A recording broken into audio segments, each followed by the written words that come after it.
దేవుడు, ప్రవక్త, పరలోకము ఇవన్నీ నేను నమ్మను. నా దగ్గర అసలు మాట్లాడకు. దేవుడు లేడా? మరి మనమంతా ఎలా పుట్టాం?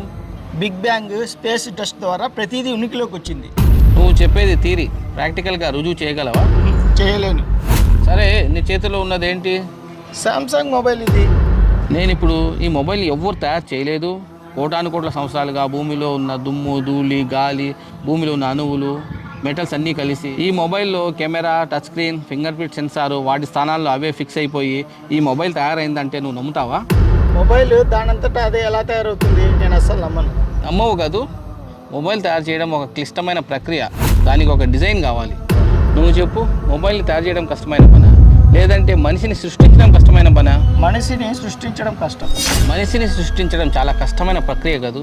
నీ కళ్ళు చూడు, ఈ కెమెరా కన్నా ఎన్నో రెట్లు మేలు కదా. మొబైల్కి ఛార్జింగ్ పెట్టాలి, లేదంటే ఆఫ్ అయిపోతుంది. కానీ నువ్వు నిద్రపోతే ఆటోమేటిక్గా రీఛార్జ్ అయిపోతావు. ఎంత అద్భుతమైన డిజైన్ కదా మనిషి. మరి ఈ ఫోన్ ఒక ఇంటెలిజెంట్ డిజైనర్ డిజైన్ చేయకుండా తయారవ్వదు అని నువ్వు నమ్మినప్పుడు, నీ శరీరం ఒక డిజైనర్ లేకుండా, ఒక సృష్టికర్త లేకుండా తయారైందని అంటే నువ్వు ఎలా నమ్ముతున్నావు? أم خلقوا من غير شيء أم هم الخالقون أم خلقوا السماوات والأرض بل لا يوقنون